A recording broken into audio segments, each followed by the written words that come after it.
All right, good morning, everyone. This is the first committee meeting of the year, I believe, isn't It it? is. Right, so pleasure to be with you all. We'll call the Criminal Justice and Public Safety Committee meeting to order for January 23rd, 2024. First, I'd like to welcome, we have 4 new members of the committee. Very happy and pleased that you're with us. Hope you'll find this to be rewarding and enjoyable committee. But Supervisors Mayday, Strainer, and Etu and Gilligan, welcome. Very happy to have you with us. We have 2 returning members, Supervisors Driscoll and Conover. Supervisor Conover has agreed to serve as the vice chair of the committee, and I appreciate that. So, first order of business is to approve the minutes. If those that were here recall, the last minutes were from November. So I'd ask for a motion from committee member for that. Yep. Supervisor Driscoll, second. Supervisor Conover, you were here for that meeting. Supervisor Conover, any questions or discussion? All in favor? Aye. Opposed? Carried. Any comments, privilege of the floor before we start? Just, Mr. Chairman, I notice on the agenda that Supervisor Strainer's name is listed second, which is usually the position of the vice chair. If the decision is I think that was, that if Mr. Strainer would like to be vice chair, I Oh, certainly, not over you. I certainly don't have a problem. yeah, I know, I think that was put together before we Okay, had any consultation. I But, would defer it. yeah, that's to you, okay. Mr. Chairman, should that But if Supervisor Strainer is willing to be the I second am. vice. second vice, there you go. I have no Hey, problem. sign them up. Okay. All right, so the administrative task or any other comments, privilege of the floor? All right, the first agenda will be probation. We've got our director with us this morning. We've got 3 items. The first is to request an amount of electronic monitoring contract through March of 2024 from $10,125 to $35,125 with KMG monitoring services and specify the terms of the payment. Bob? Yes, good morning. Last year we did a electronic monitoring contract, basically in regard to the issue we've had with detention. Last year when we started the year in January, we were looking for about $200,000 to pay for a youth that was in a local jail that had been placed.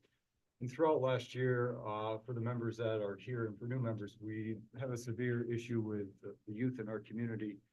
Not only the numbers, but the severity of the crimes being committed.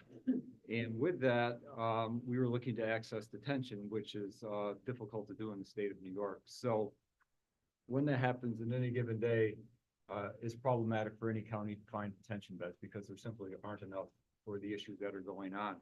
So we contracted with KMG for electronic monitoring. We hadn't had electronic monitoring since the pandemic. And we really never had the need for it. So with that said, we had some raise the age money, $10,125, I think. So we did a contract from September 1 of 23 till March 31st of this year. The good thing is, on the other hand, we've used all of our money.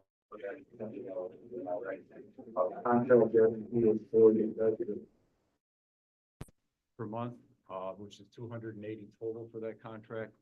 As of December, we've used 390.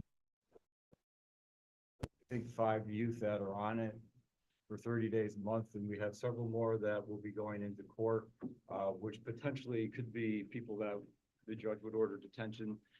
And so electronic monitoring is going to come in handy there. So what I've requested to do is increase that amount to $35,000 for this contract period. That's an additional 25. That should get us to the end of March of this year, and then we'll look to do a further contract as we go forward for the remainder of the year. Okay, very good. Move that by Supervisor Conover. Second, Supervisor Driscoll. Questions or discussion? Supervisor Conover. Yes, I mean, I think the important point here is that if it's needed, and can be done with electronic monitoring, that's a lot less expensive than incarceration, assuming for the moment we could find incarceration facilities. And I mean, probably a fraction of what incarceration? What's incarceration running a day right now? For secure, we're probably 1,000, 1,500. So you see the, I mean, it's this or it's that, right? I mean, that's the nature of the beast, so. And then you factor in the man hours of not only my department to find a bed, which is 2 probation officers, 8 hours a day. And you have the sheriff's office who have to not only transport, but they have to, watch the youth when he's in court. You have the county attorney. So there's a multitude of agencies that are affected throughout the county with respect to this. Okay, any other questions? Supervisor Strainer? So are you gonna tell me that we're gonna add 35,000 now and it's only gonna carry us till end of March? We're gonna add 25,000, that will incur us to March. And then what happens in March? We will do a new contract and we'll come up with some new figures based on what we've done. So how much you think that contract in March is gonna be? About 70,000. And is this in your budget anywhere? You know, ironically, it's not, but the interesting part is we have money in the contract code, and recently, which I'm gonna talk about item 3, we're going to take in some pre-trial money for about 171,000 that we didn't anticipate or we didn't know was coming. We're gonna allocate some of that to electronic monitoring. So, in this instance, it's gonna work out. But as we go through the following years, that's something, that we're gonna have to take a look at. Obviously, the cost benefit of $36 a day versus 1,500 works out. And there's other funding streams. We have SGSJP. That's currently something we do with the Department of Social Services. We probably need to take a look at what we're putting in that contract. There's a lot of money that are gone to administrative things that probably need to be weeded out, and that may be a potential source where it'd be beneficial to the town. So there's different funding streams. We just need to take a look at what we're doing. Supervisor Conover? Well, thank you.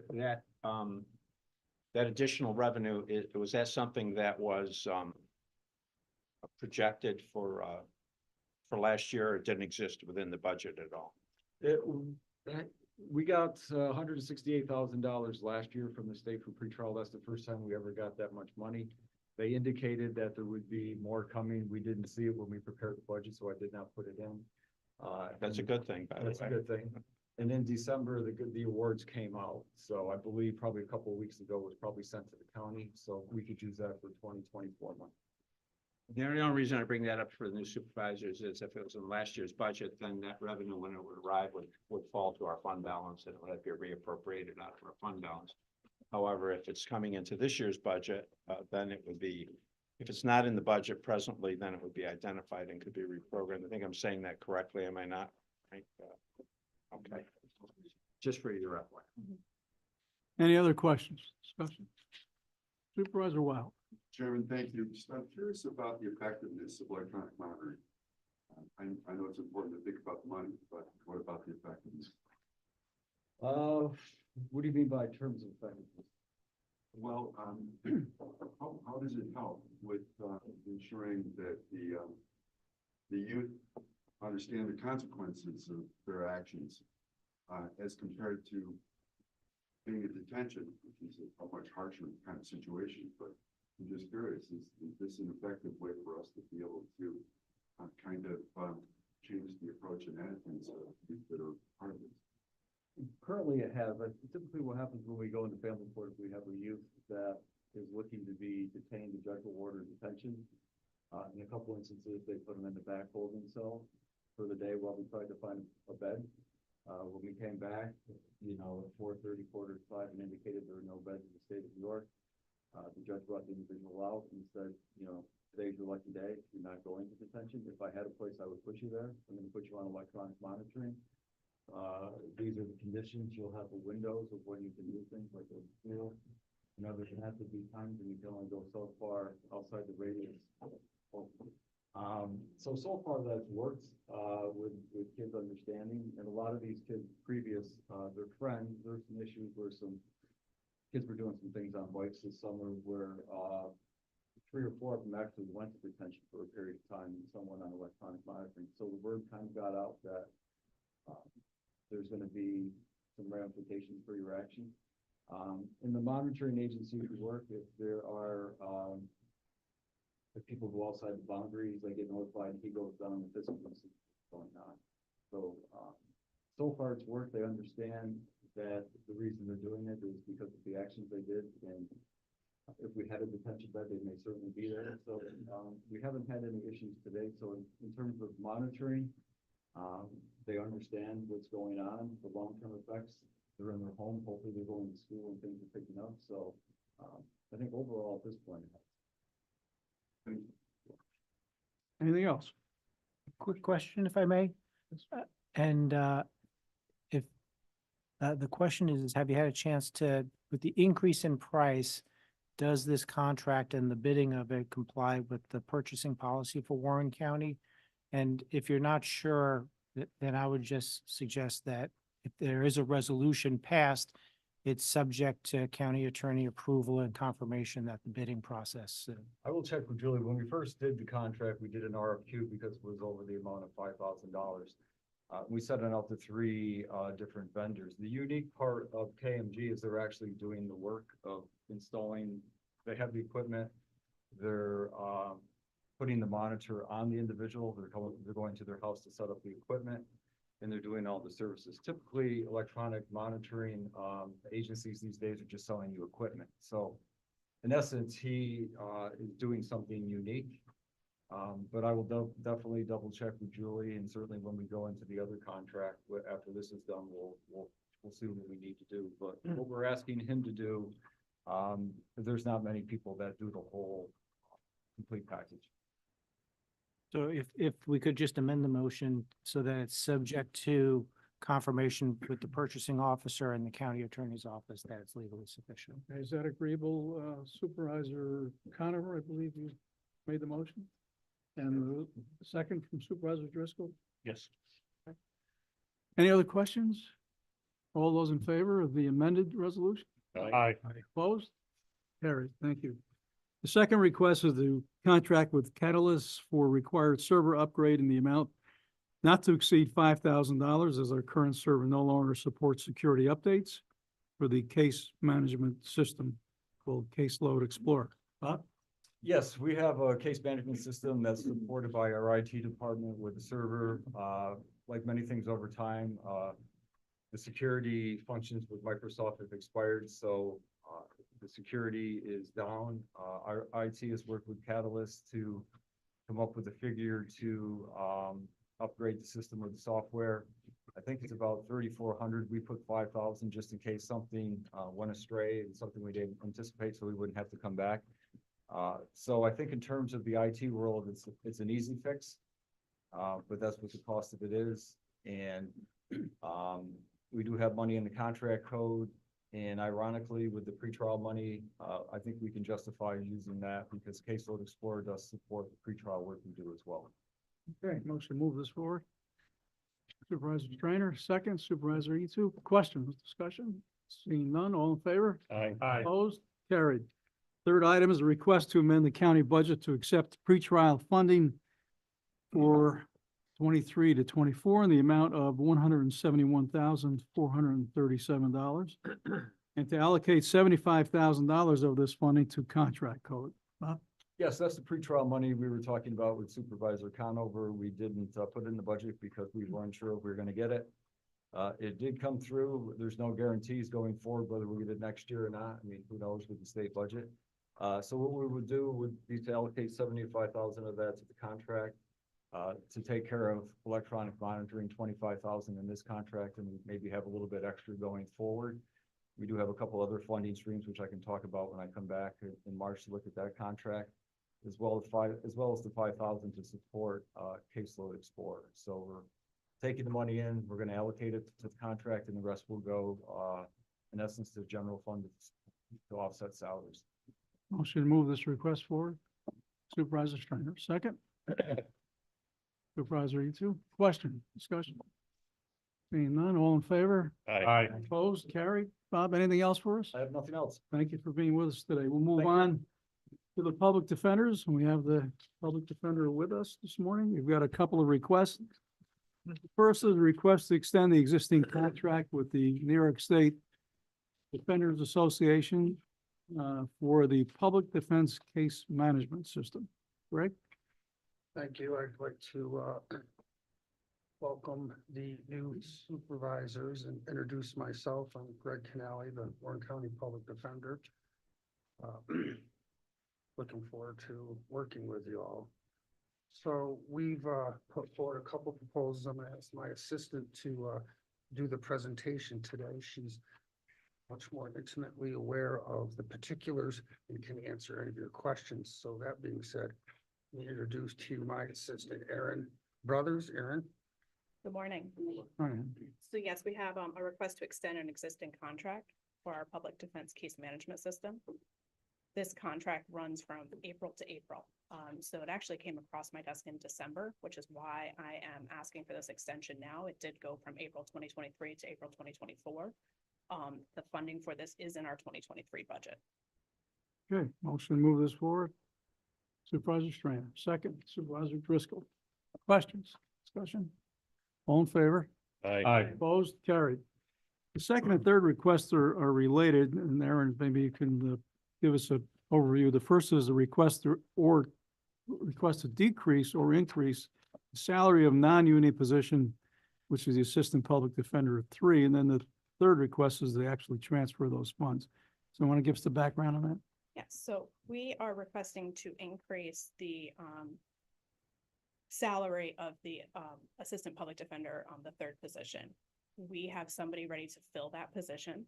The base salary that it's set at now should be increased to reflect the experience this person coming into the position has. We are able to fill this position with one of our law interns. Last year, we created 2 positions. They're law interns. They've graduated law school, but they are yet to take the bar, or they've taken the bar, waiting results of that to be admitted as an attorney.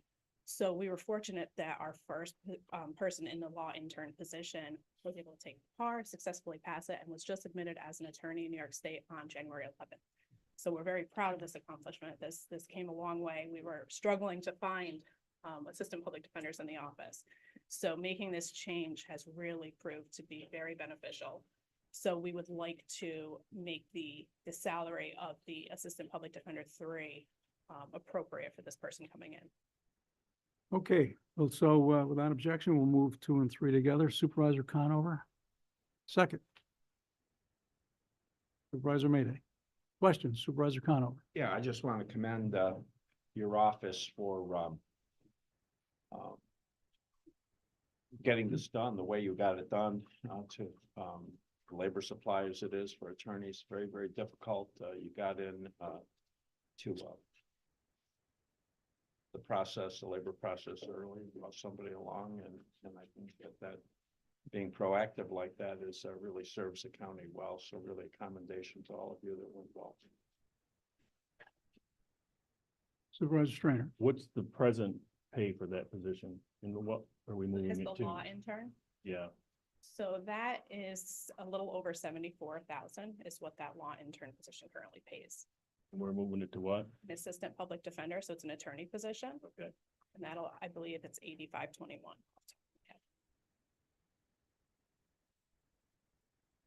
Supervisor Driscoll. Thank you, Chairman. Aaron, could you kind of give a Reader's Digest version of how reimbursement occurs within the department as far as staffing and activities? Sure. So we receive, I assume you kind of want right from the beginning, an overview. So we receive. Quick overview, yeah. Sure. Yes, thanks. So we receive funding from the state, the Office of Indigent Legal Services. We have 6 or 7 grants that we claim on. So there's a majority of the funding in our office that comes from that. It is specifically related to caseloads and quality improvement. So a lot of the funding that comes in, a lot of the salaries is coming from the state. Meaning it's 100% reimbursable, or, So actually, I the know. Assistant Public Defender 3 is one of the county funded positions. okay, However, we don't need any additional money brought into our budget. I do have funding that can be transferred from our part-time line item, as there is a position there that we're not going to hire this year. We are going to use that funding, so there will be no additional money needed. thanks. You're welcome. Anything else? All right, take a vote. All in favor? Aye. Opposed? Carried. Anything else first? I don't believe there's any discussion items. No, thank you for being with us. Appreciate it. Thank you. All right, we'll move on to the Office of Emergency Services. We've got our Director, Anne Marie, here today. There's several items, but I believe, without objection, we can move probably, why don't we do 1 through 4? They're all resolutions to request to amend the 2024 budget. The first one is for the fiscal year 20 State Homeland Security Program. That's in the amount of $14,156.39. Second one is to move the fiscal year 21 State Homeland Security Grant. That's $1,593.14. The third one is fiscal year 22 for the Domestic Terrorism Prevention Grant. That's in the amount of $172,413. And the fourth is to accommodate the fiscal year 22 Homeland Security Program grant in the amount of $4,597. So why don't we do those 4 and then we can address the others. Emery, you want any background on those 4? Just so, a little bit of background, each of these grants has, succession years where they're going to expire and we have certain time to spend the money. So, some of these we might have had to do an amendment if we switched a project or something like that. So these are just funds that are left over that we're still working on spending throughout that process. All right, motion to move those. Supervisor Etu, second is Supervisor Strainer. Questions or discussion? I've got one question. We can do this with these grants. They can carry over. Not something we had to spend at a certain time and then, So we do each time. So like, the first one, the FY20 grant, we have until the end of August of this year to spend that one. And, it will go like, some of the grants we have until the end of 2024. So if they started in the year prior, we just roll over until the next year, but we do have an end date that we have to spend it by, but we usually have about 3 years each time. you have stuff earmarked for this? We do. Any other questions? All those in favor? Aye. Opposed? Carried.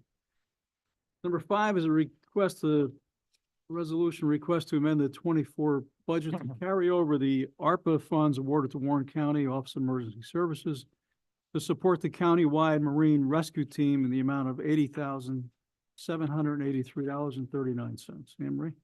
So the original amount that we were awarded was, I believe, about 152,000, and it's just a process of working through spending some of it. A lot of the items take time to come in, and we have until the end of this year to spend funds. So we're just carrying them over so we can continue to order some of the items that we had requested for that fund.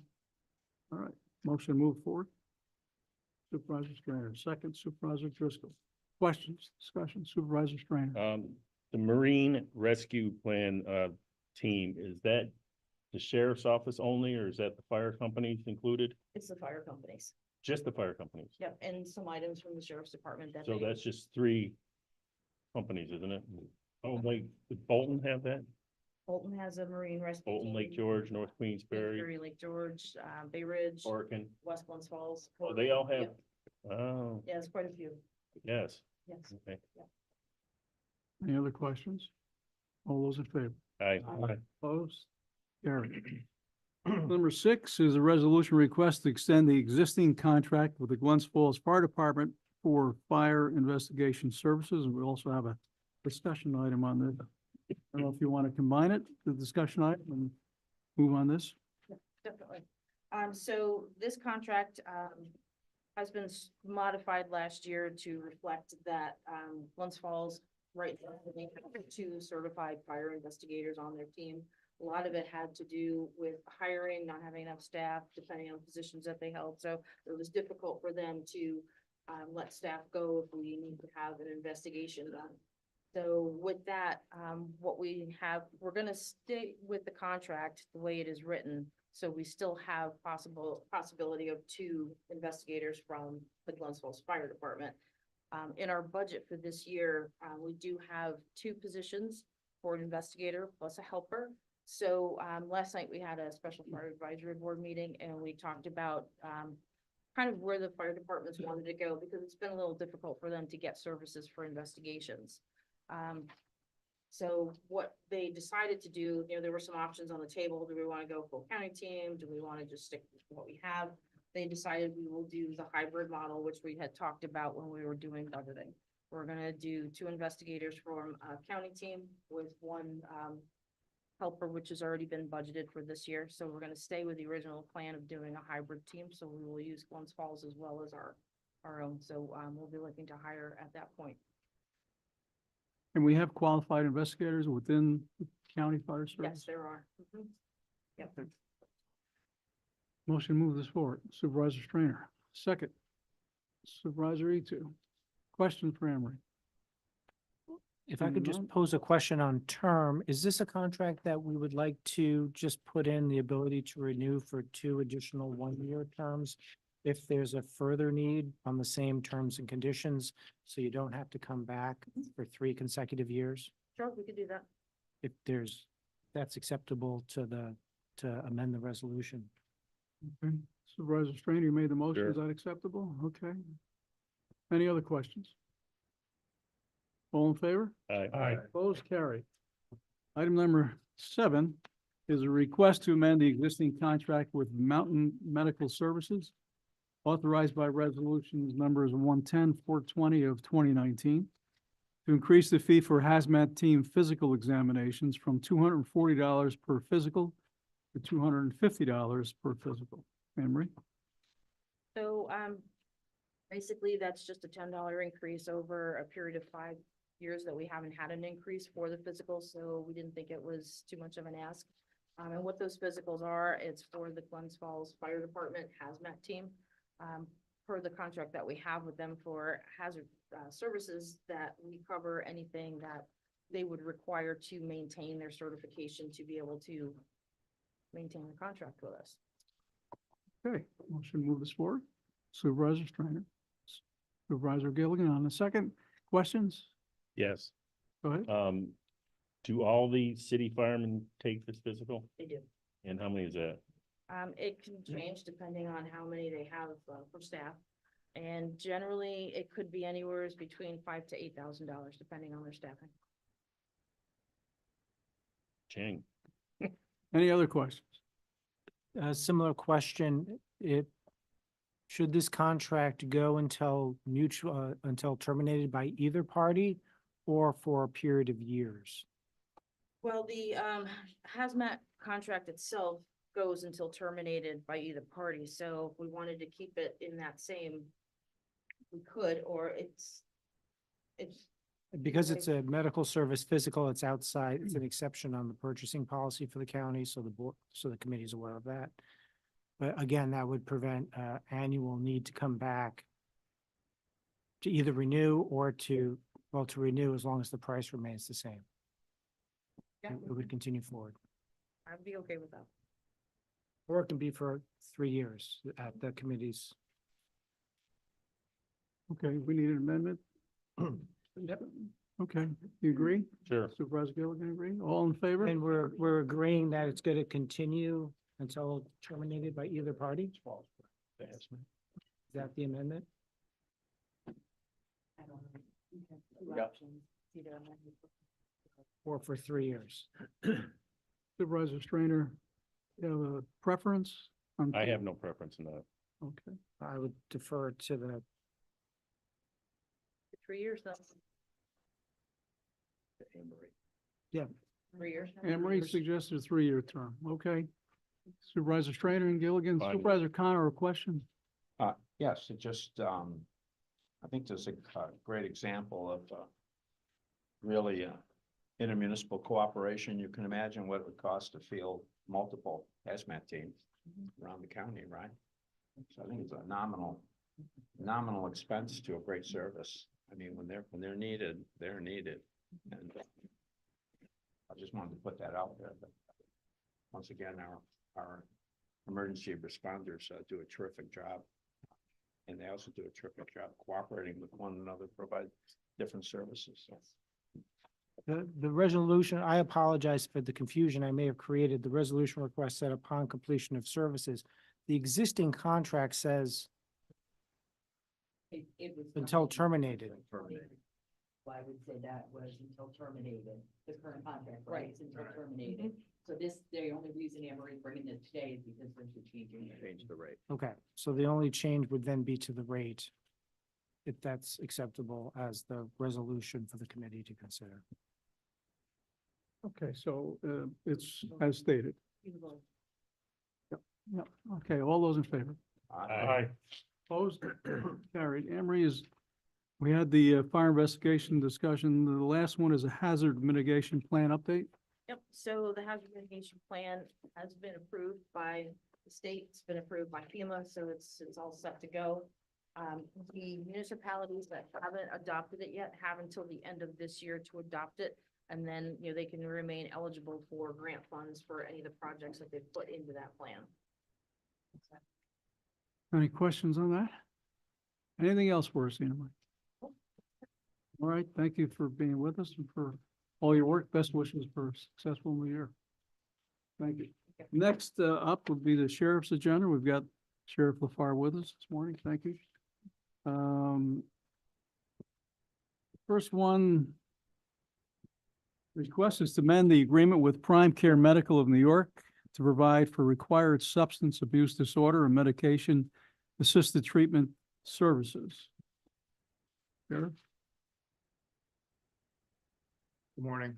Items 1 and 2 they're related.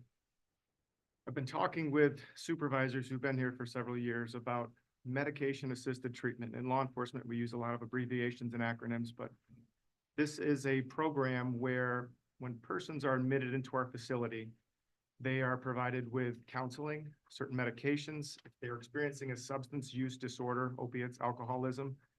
And we've been doing it for a very long time. And before there was a legislative change, it took place around October 2021, requiring facilities, sheriffs to implement these programs.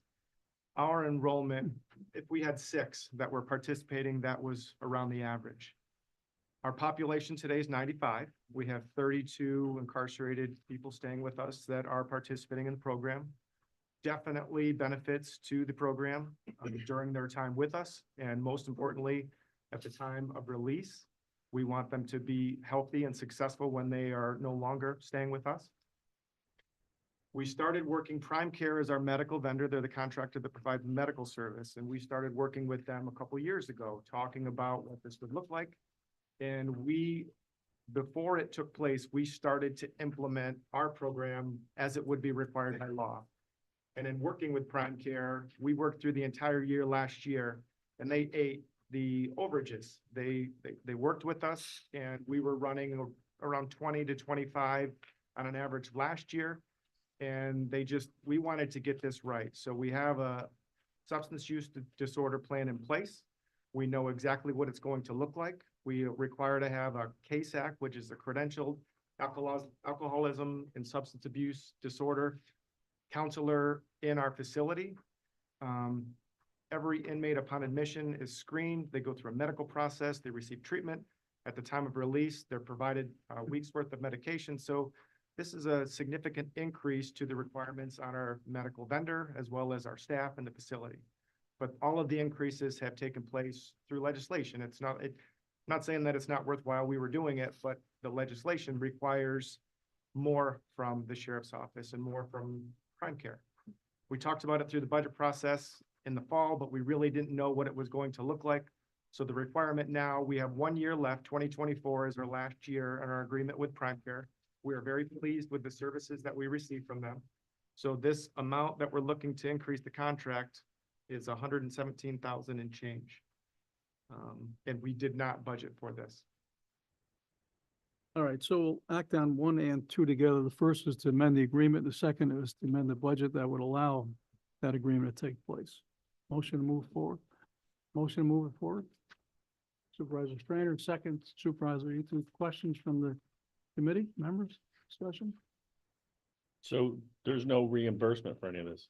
Not familiar with any as of yet. There's been discussion of reimbursements from the state. We have a lot of things that are forced upon our sheriff's office. And when I say that, I don't mean to sound insulting, but requirements and unfunded mandates for our agency.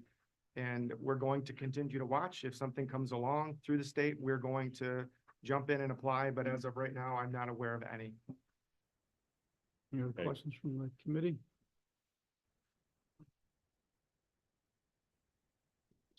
Chairman Garrity, you have a question? It just goes to show another unfunded mandate by the state of New York, right? They force their bonds Yes, sir. and they force upon the taxpayer.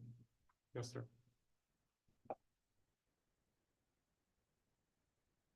That's a big. Go ahead. Yeah. Supervisor Wild. Chairman, thank you. I'm just curious why we didn't put a little bit into a reserve, knowing that we're gonna have to continue this forward when we're through the budget process. And I'm sure that question's for Jim or our budget officer. But I'm just curious. I will say, I'm learning more about our budget process. And I know when we were talking about this, we're working to try to keep the tax levy down. And we know that each year we're going to have surplus in certain areas. So our hope was to have enough surplus to cover this. I don't know throughout the course of this year what our budget's going to look like, where we're gonna be at in the fall. But we knew it would be more. We didn't know exactly how much more. And you're correct, this is a significant increase. But I trust the amount that we're being increased. And I know that the service that we're receiving is justified. Some of the medications that are added, we're taking that out of a catastrophic limitations portion of our budget. So we're not asking for more funding for the additional medications. We're working to try to do this as intelligently as possible. Supervisor Driscoll. Thank you, Chairman. Possibly a naive question, but it seems to me that the 32 individuals who are participating in this program right now, upon release, are going to be a healthier individual and possibly a non-offender. Is that correct? That is our hope. We all know that persons who are battling with addiction of any sort, they struggle. And during their time with us, again, they're a captive audience. They know that they're with us. They're living in structure and they're more inclined to want to participate in the program. And if we can get them into a program, started with reentry services at the time of admission, so that if they're released tomorrow, they know they've got appointments with counselors, with medical providers, with persons to find employment, housing, anything that they'll need, so that they're not just walking by our front walkway with a plastic bag and a bus token and told good luck. Quick questions? Supervisor Wild. Follow-up, thank you, Mr. Chairman. Jim, it's January. Is there any way you can transfer some of your funds internally and allow us to keep this in our general fund?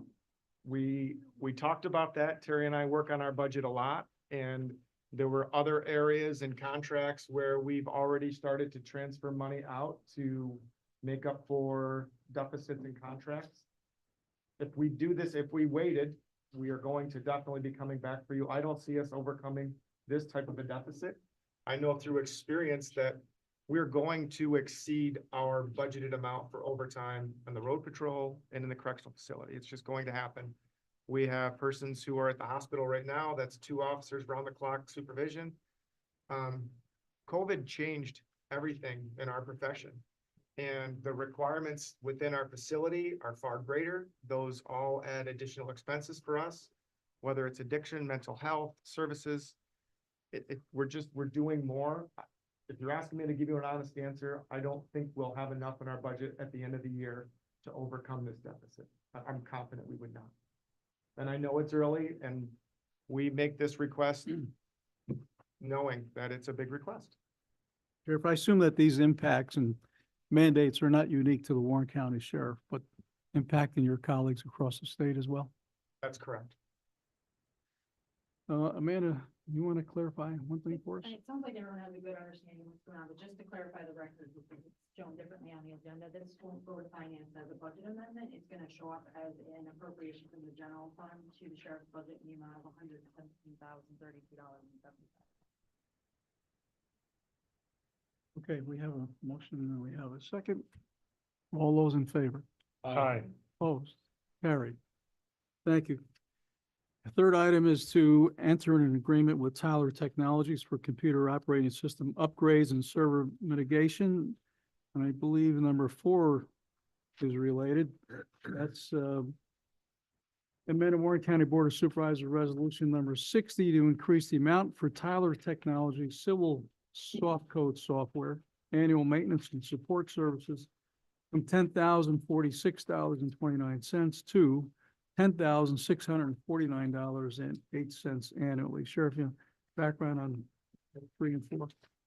3 and 4, they are not related, though they are the same vendor. Tyler is our vendor for computer-aided dispatch software, our records management. They are our computer operating systems behind the scenes. And in the fall, we had them complete an upgrade of the software, a server migration. And our plan was to utilize funding that we received from the Public Safety Answering Point, our PSAP grant, Department of Homeland Security grant that we receive every year. And we had some complications with that grant in the fall. It came in October. We were required to use it by the end of the year. And we were being pushed towards using that towards salaries, and there's still some discussion about the legalities of that. We are hoping to get an extension for that grant, but the project that we completed in the fall needs to be paid for. So we're looking now to enter into an agreement with Tyler to pay for a project that's been completed. We're not asking for any funding. We have funding left over from last year in contracts, and it's sitting there ready to pay this, but we can't pay it. The auditor will not approve it if we don't have an agreement with them for this project. Okay, so ones are not related. Let's act on item number 3. Motion Supervisor Conover, Supervisor Eaton. Questions on that item? Seeing none, all in favor? Aye. Opposed? Carried. Item 4, go ahead, sir. Number 4, Tyler, they also take care of our civil software for our civil office. And each year there's an annual maintenance and upgrades that are completed. And they usually run around $10,000. The current resolution had that capped at $10,046. We need to just increase that to $10,649, a very minimal increase. Again, we're not asking for any funding. And what we were hoping to do, we've done this with some other smaller contracts, is add a provision in there that this can remain in effect and continue unless terminated by other parties, so long as the annual fee for this does not increase by 10%, by more than 10%. Motion to move this forward. Supervisor Conover. Second, Supervisor Etu. Questions, discussion? All in favor? I would ask that we Yeah. just cap that for up to 3 years, so it would be renewable for 2 additional years on those terms and conditions stated. Is that agreeable? Sure. Yes, absolutely. All right. On the motion, agreeable? Second, agreeable? All those in favor? Aye. Opposed? Carried. Thank you. Item number 5 is the request to amend the county budget to transfer $23,832.76 remaining in the sheriff's 911 center, New York State 2021 statewide interoperable communications grant program from fiscal year 23 to fiscal year 2024. Sheriff? This is another one of those acronyms. The Statewide Interoperable Communications Grant, SICG, is a grant that you'll hear us talk about each year. It's a rather large grant, and we use it to improve and upgrade our communication systems. We're working on a couple of tower sites right now. And much like the question you asked earlier, these usually run 2 or 3 year terms. We want to continue this money into next year to use for projects. And we just need a resolution from this board to bring the $24,000, 23 and change over into 2024. Motion by Supervisor Conover, second Supervisor Strainer. Questions, discussion? Supervisor Conover. Yeah, just for the newer members, and, a budget, we're set up on a calendar year, right? January to December, but a lot of these programs and services are multi-year. They could start in June and go into the next June. They could go into the next fiscal year. What happens when we close, if we receive the grant, if the funding falls into the fund balance, then we have to reappropriate. Then we have to reappropriate out of the fund balance into the next year. Any other questions or discussion? Seeing none, all in favor? Aye. Opposed? Carry. Final item is to request to enter into the intermunicipal agreement with the Lake George Park Commission for routine service, emergency repairs, replacement parts, and fuel for Sheriff's Office patrol vessels. Sheriff? Yes, we would like to utilize and partner with the Park Commission for our service, fuel, maintenance. They've agreed to do the service at a flat rate of $75 per hour, provide parts at their cost and fuel at their cost. So this is going to reflect a significant savings for our sheriff's office and our vessels. I think that's an innovative approach. Supervisor Conover, move that. Second, Supervisor Strainer. Questions, discussion? Start our thanks to the Park Commission for extending the service to our sheriff's department. Any other discussion items? Our treasurer? Morning. I'm just curious, did you get a chance, were you able to quantify the potential savings as a result of this partnership? I have not done that study, but that's something that we could easily, certainly, well, you can try to project, you don't know how much you're going to be spending per hour for service. I've had conversations with several members of this board, and our vessels are tired, they're old. So we could have, if you have a couple engines that break down, that could be significant. So if you look at the hourly rate, it'll be significant, it just determines how our vessels make it through the summer. Yeah. Any other questions? All in favor? Aye. Opposed? Carried. We have one discussion item, Sheriff. That's the correctional facility programs and services. This is something that I wanted to start a discussion now, especially with several new board members, and I hope to bring forward as an action item next month, the committee. We talked about Matt and we've talked about reentry. Reentry is a service and programs that are provided where people who are incarcerated start to engage with professionals so that when they re-enter the community, they are better prepared for success. We have a female with the ABLE program, Amanda Zeno. She is supported or hired through Baywood. There's another woman, Amber Bodette, that comes in and does work with our inmates. She's through Ascend. And you've heard me say this, when it comes to addiction and mental health, we have tremendous resources in our region. There just aren't enough. And we realize part of the correction law that I discussed with Matt and the increase in the requirements touches on reentry. So we have an obligation to be taking care of reentry. So what I was hoping to do is create a position for a part-time reentry specialist that would cost $26,000 in part-time funding. We would not ask for any funding from that out of our budget. It come out of corrections. We have the funding in our part-time code to support this position. And this person, when hired, would work in synchrony with, it wouldn't be a correction officer. It's going to be a clinician. It's going to be somebody that is suitable for this position. And they would work with Amanda and Amber to engage people at the time of admission to make sure that they have their identification cards, if they need any social services support, all of the things that are required of them now to provide what's needed, because we've recognized the need. We know that they are spread too thin, these two ladies, and we just know that we need to do more. Again, this is another ask that we're making during a time where, again, for the new board members, I know Supervisor Ichu, you heard some of this last year, there's conversations about closing housing units and reducing staff in our correctional facility, which it just cannot happen. And I will make this offer to any of you. If you ever want to have a conversation to go over in detail our corrections, our staffing, where we're at, where our needs are, I am your local expert, and you all have my cell phone numbers. If you want to meet with me or have discussions at any time, I'm available.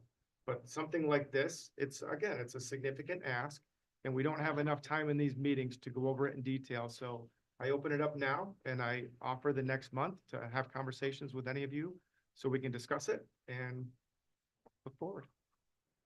Any committee member want to Yeah. discuss? Go ahead. Thank you, Chairman. On January 10th, I attended a program in West Glens Falls. It was called the Forum for Justice Involved Individuals. And that was the second forum. One was held, I think, in October or November of this past year. Saratoga County does have a very successful program, and other communities throughout the greater capital region have made what I call minimal investments in possibly long-term solutions to reentry or incarceration for individuals. So, both of those forums were very well attended, and a number of the individuals from both organizations that you spoke about were there. So I would encourage people to take a good look at this and support the initiative. Any other discussion this time? Okay, Sheriff, thank you. Under Sheriff, thank you very much for being with us today. Last off is the district attorney. We have our district attorney with us today, and there's no request, but we have one discussion item, which is a grants overview, I believe. It is, but I just heard the sheriff, so I thought I would just touch on that. Jim, I was gonna mention, I didn't know you had those programs. But I thought it's worth talking about. A lot of the people that we see in court, and many of them that end up in jail, we're gonna see them, and I mean, substance use and abuse, mental health, I'm gonna say that's probably the majority of the people that we see that are ending up in custody. Many times what we're trying to do with those individuals is then hopefully get them into mental health treatment or some other treatment programs as a part of a sentence. And you saw Bob Busey was here. Probation's a huge part of that locally. We have a drug treatment court program. But if there's ability to improve their situations coming out, and from that, it's not like they necessarily are going straight to the street. We might be able to transition them right into drug treatment court. We have a Glens Falls drug treatment court program. We have a county drug treatment court program. Probation also runs all kinds of mental health and other treatment options. So like the better they come into those programs, I would guess, the more likely they are to succeed. So it's not like these people don't need it. I mean, I can tell you they do, going in, coming out. We see a lot of repeat offenders, and I know if you looked at the penal law, which no one looks at this one, but if you look at the penal section 1, part of it talks about rehabilitation as a goal of, it's not the only goal. Confinement can be a requirement depending on the crime. But up here where we live, we see a lot of people struggling that we want to get them out of the system. And so I think there might be, if it worked, financial benefit to seeing these people, lowering the percentage that come back in. Because that means less law enforcement involvement from their office, probation, my office. That would be beneficial if it could work. So I just thought I'd throw in my 2 cents there. And I'll throw in one more thing. What he said about the hospital, I get, and then it's not this sheriff. I've heard it from anyone who's ever been a sheriff. Since I've been here, they call and they're like, my God, this person's in our jail and now they're in the hospital and we gotta have 2 people 24/7 around the clock and it's costing a fortune. Is there anything that can be done? You know, and in some cases, there's nothing that can be done because they're, judges set bail, we don't. But sometimes we'll find, oh, that case is really close to a resolution. Maybe there's a resolution. Usually when someone's hospitalized, we can't do that. But it is a huge expense and it's completely out of the control of the sheriff, to their frustration. I know, I'm not just singling you out for sure. Others have called and just say, hey, this is killing us. How do we budget? How do you plan for that? And you can't always plan for it. So it doesn't, I promise I will. He stood up again, get another one. Great, thank you. And then, so the reason I wanted to come up, because I did know we had a lot of new faces here. And we're hearing unfunded mandates, and I've been up here saying this, using that phrase, unfunded mandates. And maybe this is something hopeful. In 2020, New York State passed new criminal justice reforms and essentially created unfunded mandates, massive unfunded mandates, had a huge impact across the state. And we responded, did what we could. Well, part of what I want to talk about is the really large increases in grant funding that we've received, not in advance of that, maybe not that first year, but we have finally seen monies coming in, which is helping. So I just thought it'd be worth for the group, many of you know this, some of you might not, some of the funding that our office is receiving, and much of it is new. And I'm really hoping that if I'm coming back up in the future, I'm coming up to say, boy, I'm hopeful that we can apply for and receive this money for the county. That's been what we've been doing so far. It's new, not new, but aid to prosecution in last year's award was almost $250,000. I think the year before was 38, and the years before we've been getting it, but it's been 38. That is designed strictly. It's earmarked in the way it's written is for the district attorney to use those monies, and the goal is to help keep people. So retain, of employees and expansion if needed. In this year's budget, many of you weren't around for this.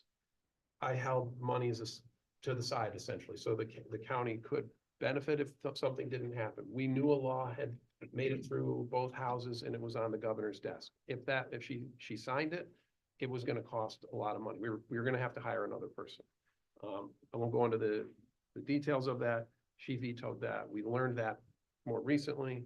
So that's just great news for us because it was really gonna be another expense.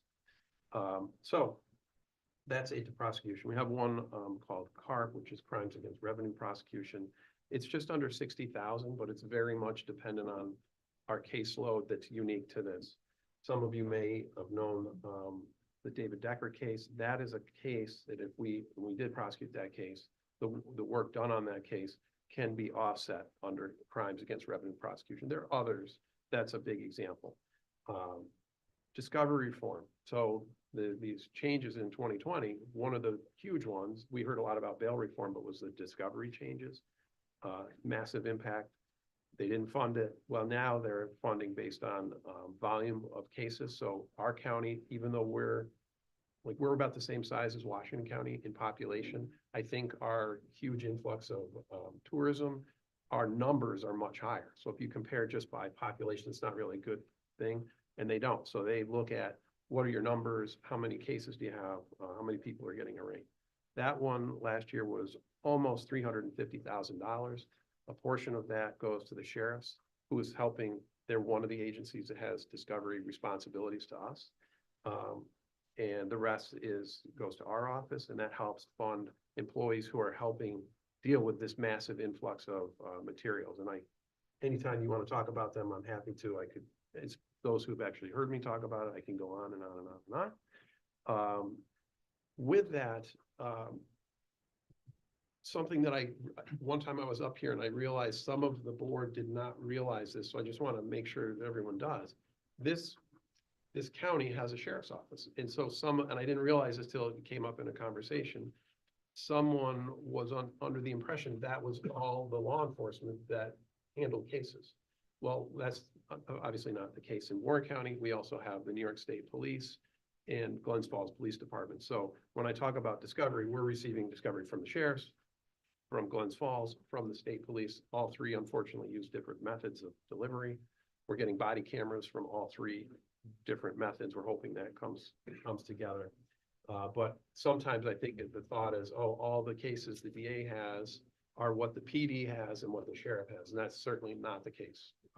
We have all the prosecutions of every case. As you know, the PD has a percentage. There's assigned counsel that has their percentage. And then there's all the private counsel. And then, of course, we do all our appeals. So all the appeals that we do are the Rural Law Center and private counsel. And then we also are responsible for all traffic in the county, which not every case goes to trial, but you could be talking 19,000 traffic tickets a year. Plenty of them we are involved with, and we have to appear in court for those. And those are typically handled by private counsel or by the individual. Will show up in court and say, can I resolve this case, or I want a trial, whatever. There is some DA salary aid to the state. It's around $72,000. That's been flat for years. And then the other one that I'm really happy about is Office of Victim Services. This is what has allowed us to have, we're really allowed the county to save a lot of money, because that funds we have two victim providers, Manoa Finito and Michaela Chapa, and they're a liaison between victims and victim families and prosecutors. Oftentimes the meetings are together. I've got a sentencing tomorrow, and the direct victim has passed away since the crime, but the family is involved. They really want to have input on what happens. I have a big sentencing next week with the motorcycle collision that killed two people on the bike path and injured someone else. Those victims, and when I talked about penal law section 1, one of the sections, sub 5 of 105 sub 5, talks about the victims. And I think they often get lost in the discussion. And it's such a critical part. That grant has some very minor matching, which they've been waiving for the last couple of years, I think since COVID. But we've never had a problem finding the match, because they allow us to say the space that we use to house them can be applied to match. So we've always seemed to be able to do that. don't have match, that one does. And that's almost funds the whole program, with both employees. So, that's the grant funding that we receive, and we're really hoping to get again in the year ahead. I will say that almost 600,000 of that is new-ish. So it wasn't, DA's offices typically don't get a lot of grant funding. And so this is a good increase, it's a great increase. And it is a sign that through advocacy, sometimes the legislature will create an unfunded mandate and then later go, okay, we see something. So I hope for what the sheriff raised, I have no idea, but maybe there's some hope in the future to see some of that too. That's it. All right, any questions or comments for our district attorney? Thank you. Well, certainly your leadership, your criminal justice leadership, not just in Warren County, but people know you around the state and you're highly respected for your leadership, and we appreciate that. And obviously, you're very fiscally conservative. We know that from budget preparation time and some of the things you described today. So thank you for your continued service. Supervisor Conover? Yeah, just not to labor the committee meeting, but all of these programs that we're hearing about to try to be proactive with people that come into the criminal justice system.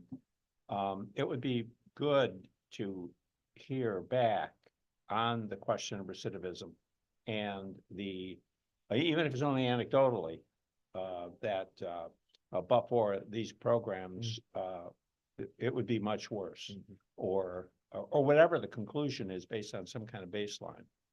And so, maybe we do need to have someone that's identified to get back to us to let us know whether these investments, certainly if you can save a child from life of drug abuse or even death, or a family from a crime, that's always worthwhile. I do have a thought on that. I don't have to ask her, but Kelly Strong has been running and managing the drug treatment court program, both for the county, and now she also helps with the Glens Falls program. They're not things that you're directly funding, but the concept is there. We've had the program for, I think, close to 20 years. Anecdotally, obviously, I can tell stories. I'll tell one. There was a woman who I prosecuted over and over and over and over. I'd see her and I'd walk into court. She'd be like, "Oh, hey, Jason." I'd be like, "Hey, Debbie." It got to that point. She was mostly misdemeanors and she got a felony. And I talked to her attorney and I said, "She's got to do drug treatment court." He's like, "No way. She's not doing a felony. She's doing a misdemeanor." I said, I don't care however this goes. We're either going to have this trial or she's going to have to do drug treatment court.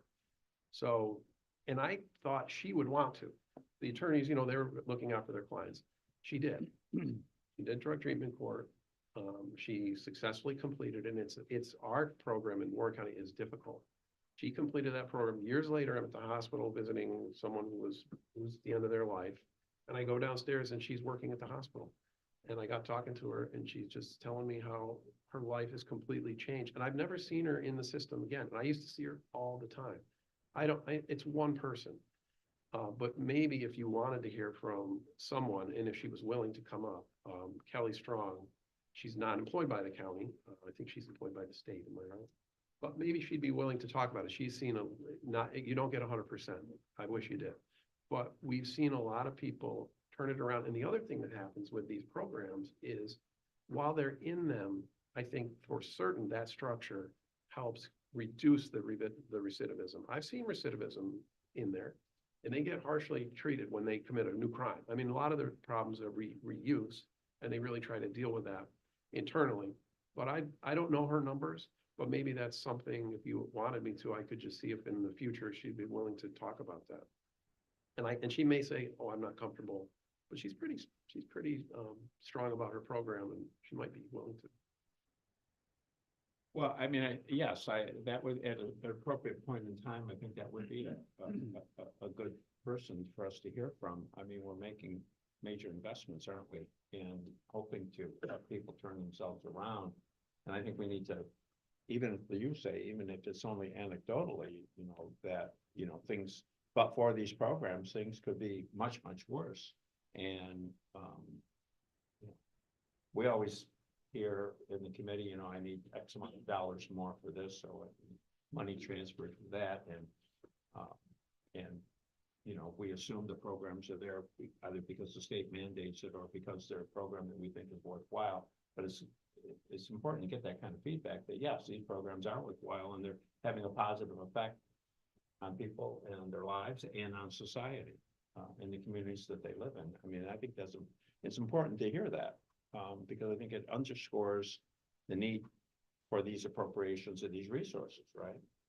I mean, so yeah, I think at the appropriate point in time, if you, maybe in one of your committee reports, combined with the sheriff, we could hear, some real information. Sure. Another possibility, and I didn't know what the sheriff was speaking about today, but maybe he mentioned there's some people doing this work. So he's got programs you're talking about funding, or maybe legally required to fund because of the state.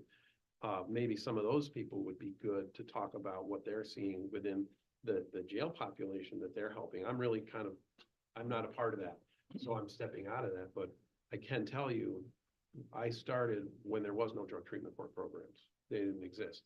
And you managed and you try to get people into treatment through probation. It's much more intensive, and many of these people need much more intensive than our probation department can do on their own. I think anything that can be done, reasonably, to help people that are in these modes, and John, I know you've seen it, you've probably seen the same people over and over through your career, and you probably can connect drugs and alcohol or mental health to a lot of it.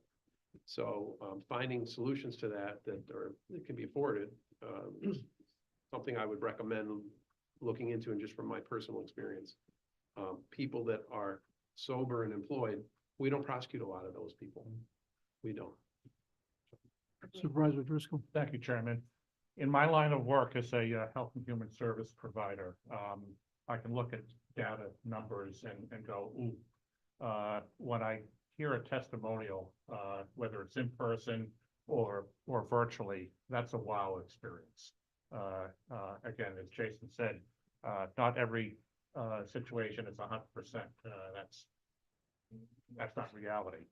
But when you do see a situation that has turned around 180 degrees, that's a wow experience, and that's what we're shooting for whenever we go to work in the morning.